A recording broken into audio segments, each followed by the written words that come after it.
Assalamu alaykum, hörmətli televizor köykülər, yaxşımısınızlar? Dünya Uyğur Qurultayı Tor televiziyasının Uyğur Avazi söhbət proqramımızğa xoş gəldinglar. Mən Hidayət Musacan. Həmmіңizin şu vaxtda xeyirlik bolsun.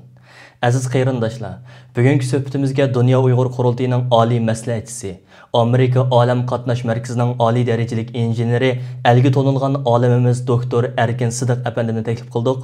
Hörmətli Erkin Sidiq əpəndim, alaydan vaxtınızı sərf qılıb bugungi proqramımızğa qatnaşıb gəlganınız üçün televizor köykülər nomidan sizə alayda rəhmət etəmən. Xoş gəldiniz. Xoş buldum. Sizə köp rəhmət mənim bu fürsətni bəgəningizə. Sizə rəhmət. Hörmətli Erkin Sidiq əpəndim, siz bilsiz, keyinki yıllardan bu yan muhacirətdə yaşayotgan Uyğur ziyalilarının milli davayımızğa qatnaş qızğınlığı gündən günə küçüyüb yeriyotudu. Məsələn, siz Dünya Uyğur Qurultayıda vəzifə aldınız. Bunun asaslıq səbəbləri nəmə? Oldu bilən şu haqqında ekran aldakı görünmələr bilan bir ortaqlaşqan bolsaq. Buludukam. Endi aslında çeteldeki ziyalarını gelmesindeki öz aldığa tallagan millet için hizmet kıldığan yolları batı 90% artık ziyalarını ki özleri tallagan yolu bağındı burun. Uçağdaki yollar aşkara Xitay hükümetine karşı oturup çıkış unaşları emesti.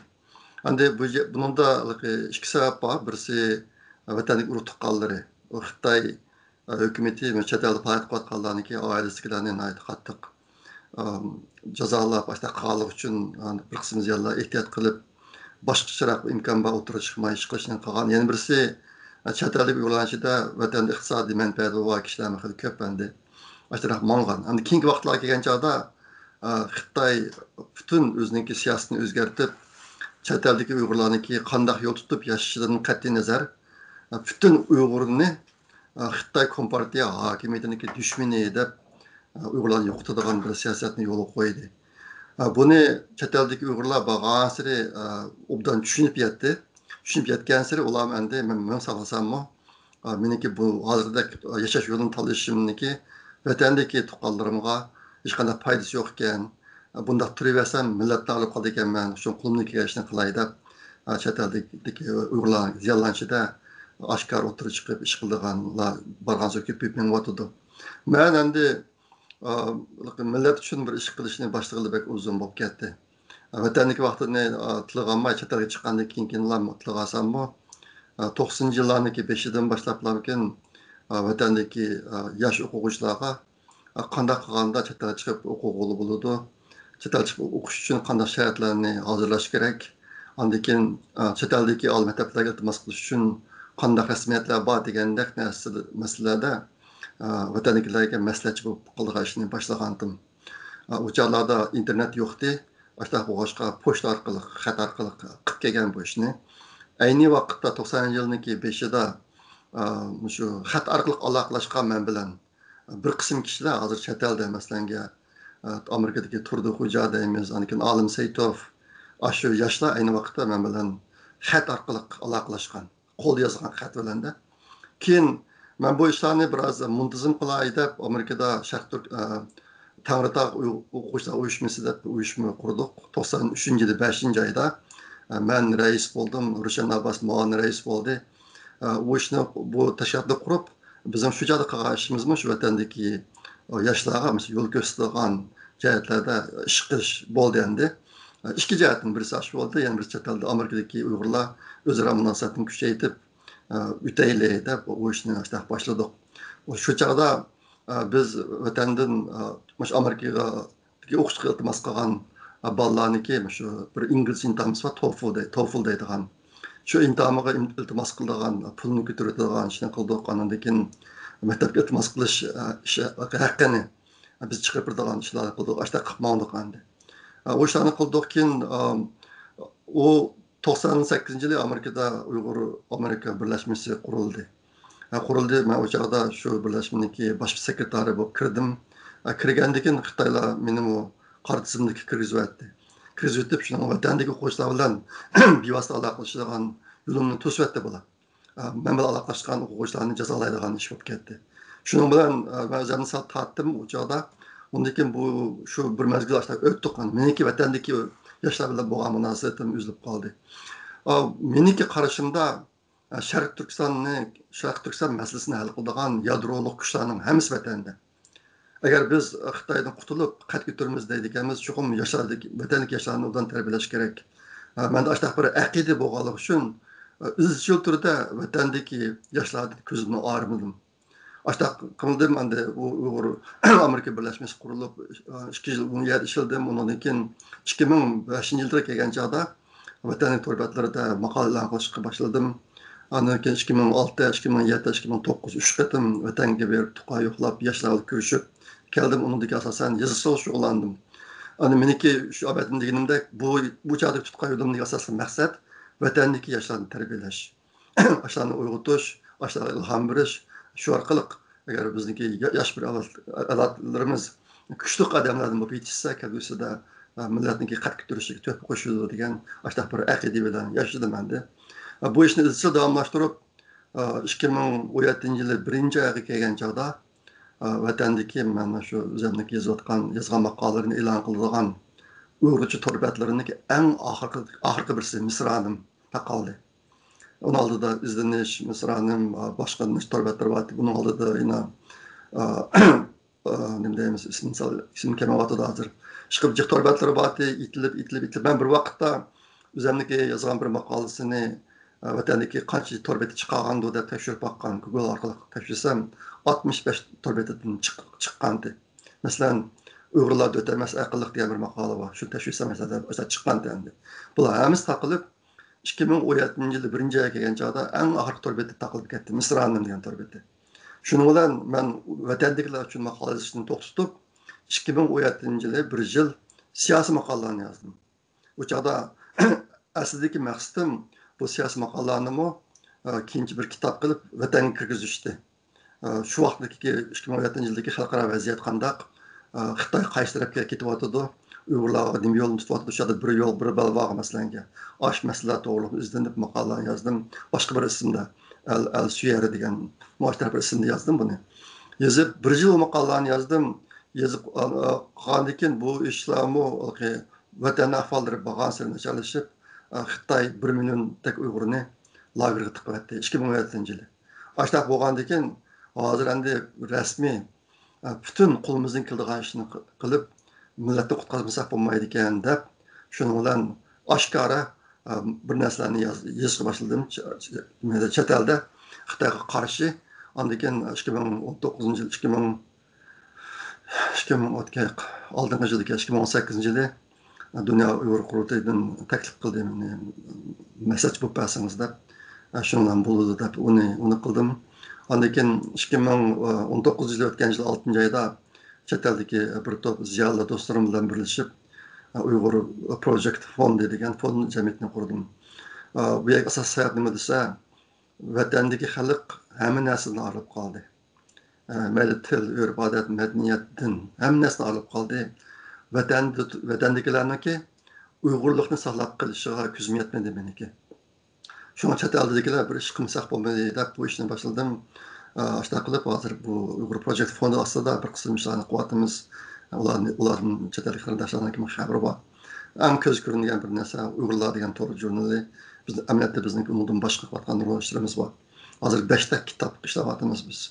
Aslida chet ellik Uyg'urlarning ichida şu məktəb, ana dil məktəbi, ana degan ədəbi sənət işləri, ədəbi sənət kürəkləri, yəni ayrılıb uyğun qoyduğu işlərimiz iş qılıb, birisi Uyğurlarını dünyaya tanıtdığan, ikincisi özümüzdəki Uyğurluğunu saqlab qaldığan cəhətlərdə xeyli köp işlərni qilish planımız vardı. Lakin Xitoy virusunun səbəbi bilan bu səfər qilish bütünlüyü çəkilib getganligi üçün işimiz biraz axsadı. Lakin işini to'xtatib qo'ymadik, hozir qilyapmiz.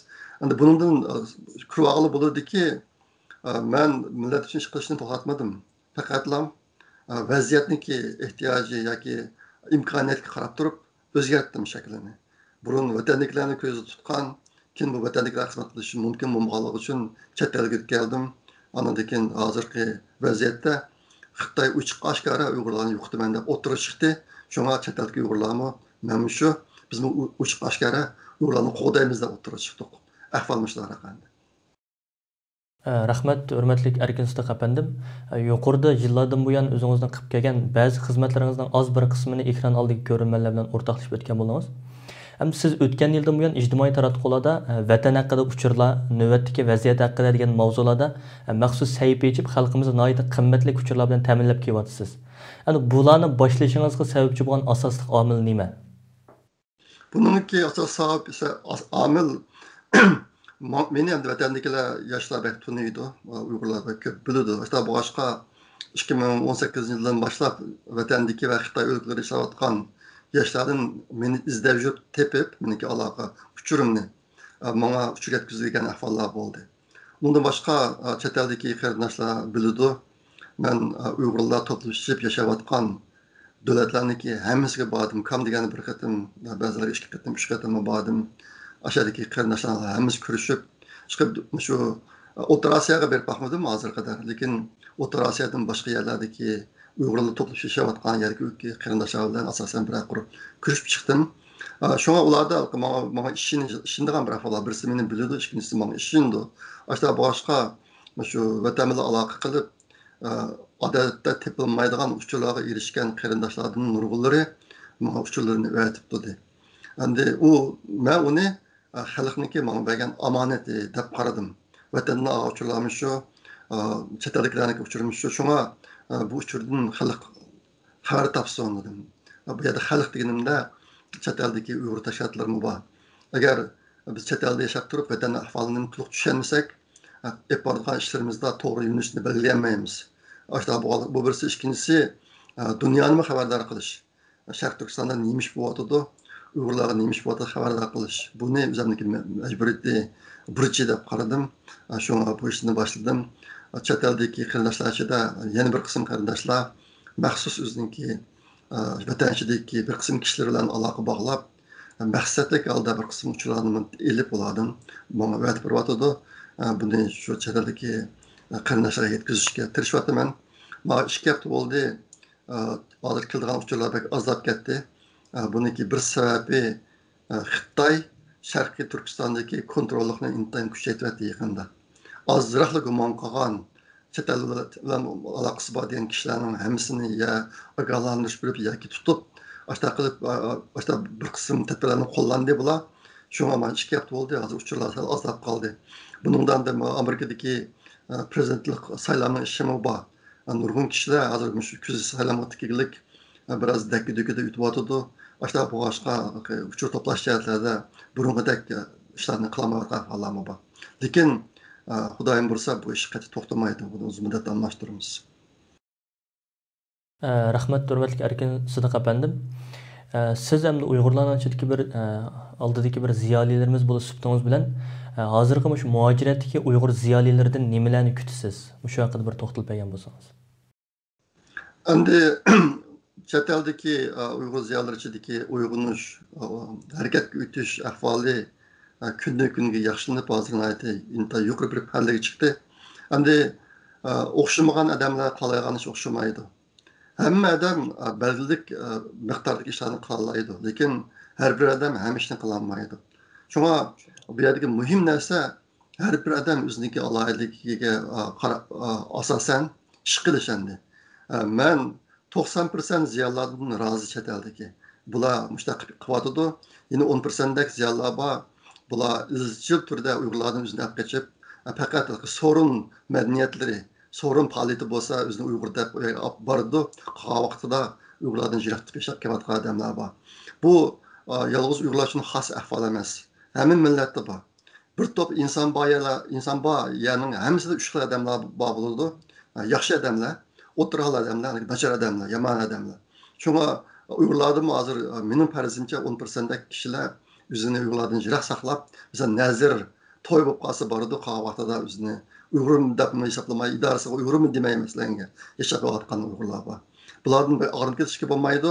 Va muhimi 90% ziyolilarniki harakatga o'tganligi bu bir xo'shlanarli ish. Endi meniki 90% ziyolilarni kutadigan bir umidim, albatta men degandek biz har birimiz ham ishni qila olmaymiz. Belgilik ishlarni qila olamiz. Endi biz qiladigan ishni tanlagan vaqtimizda navbatdagi vaziyatni, navbatdagi Uyg'ur millatining boshiga kelgan baloyafat, bizningki taqdirimiz mush ishlarni qalbimizdan chiqarib qo'ysak bo'lmaydi. Masalan, men ba'zi joylarda bir qism faoliyatlar var meniki ancha kallamda o'tmaydigan. Men o faoliyatlarning o'zini demay, bugunkidek hozir Uyg'ur millati yo'qolib ketay deyotgan bir ahvolda ba'zi bir tarixiy masalalarni hal qilaman deb ilmiy muhokama yig'ini ichib o'tirishning hojati yo'q. Uni qachon qilsak bo'ladi? U ishlarni keyin qilgan ishlarniki qiymati bo'lsin uchun hozir oldi bilan millatni saloq qilish kerak, millatni qutqizish kerak. Agar millat qo'ldan ketib qolsa, bizniki nurg'un narsalarimizning qiymati bo'lmaydi. Men mana bir misol shaklida aytaman. Shunga chet eldagi ziyolilar qaysi ishni tanlayman degan vaqtida imkon bor. Agar qo'lingizdan kelsa, mana shu millatga biroz mos keladigan, hozirgi vaziyatga mos keladigan ishlarni tanlab qiling. Endi bizniki bir qism kishilarimiz bor, mayli ziyoli bo'lsin, tijoratchi bo'lsin, ular garchi ochiq oshkora o'tirib chiqib bir ishlarni qilmasimi, yushurin holda ayna to'xtamay millatni yulab turayotganlar bor. Men ulardan bek rozi, ularni xafa bo'lmayman qat'iy. Masalan, men shu o'tgan yildan boshlab shu Facebookda bir qancha qitim iyon to'plab bu ishlarni qildim. Shu chaqda hech qanday o'tirib chiqmaydigan, nihoyat jim yurayotgan kishilarmi pul iyoni qilib, mana shu millat uchun xashlayman, boshqa ish qilib bilaman deb qo'yatganlar bor. Endi shu kishilarniki albatta men degandek ikki jihatda chekilmasi bor bularniki. Birisi o'ziniki yaqin urug'tib qoldiryapti endi ota-onasi masalan degandek. Yana birisi bir qism qarindoshlarimizniki iqtisodiy manfaati bor. Ashta boshqa narsalarni keyin bir qo'lga yondirib eklamayman keyin. Ekvasam shu narsalarni shu millat uchun xashlaydim deb hozircha yushurin tuttirish yo'lini tanlagan kishilarimiz bor. Men ulardan yomonlamayman ulardan. Shunga har bir odam o'ziniki shartiga qarab turib ish qilish kerak. Bu yerdagi muhim bir omil meniki taklif qilishim tegishli. Biz hammamiz Allah oldida mas'uliyatimiz bor bizniki. Bizning qanday yashaganligimiz, nima ishni qilganligimiz hech qanday odam bilmagan vaqt taqdirdimi Xudoyim ko'rib turdi bu ishni. Shunga har bir inson o'zidan men Xudoyimga yuz kela olmaymanmi deb so'rash kerak. Agar Xudoyimga yuz kela olsangiz, qaysi yo'lda tanlab ish qilasiz, u bo'laveradi ish. Lekin ish qiling. Hozir endi Uyg'ur millati intayin ig'ir fojiaga duch keldik. Agar biz millatni qutqizib qolamasak, bizniki bu hayotimizning hech qanday qiymati qolmaydi. Bu narsa butun 100% chet eldagi Uyg'ur qarindoshlarning qalbida aniq bo'lishi kerak. Biz hammamiz atlanishimiz kerak harakatga hozir. Ashta qilib millatni qutqizib qolmasak, bizniki bu chet eldagi hayotimizning hech qanday qiymati qolmaydi. Rahmat, hurmatlik Erkin Sidaq apandim. Yuqorida bergan qimmatli ma'lumotlaringiz va shu zich o'rlashtirilgan yig'inlar orasidan vaqt chiqarib bugungi Uyg'ur ovoz suhbat programmasiga qatnashganligingiz uchun sizga alohida rahmat aytaman. Rahmat sizga. Sizga ko'p rahmat. Ko'p rahmat. Hurmatli televizor ko'ruvchilar, yuqorida Dunyo Uyg'ur qurultiyi tor televiziyasi Uyg'ur ovoz suhbat programmasida diqqatingizga sundiq. Yoqtirib ko'rganinglar uchun hammanglarga rahmat aytaman. Keyingi qitimliq programmada ko'rishgacha omon bo'lgaysizlar. Xayr xo'sh.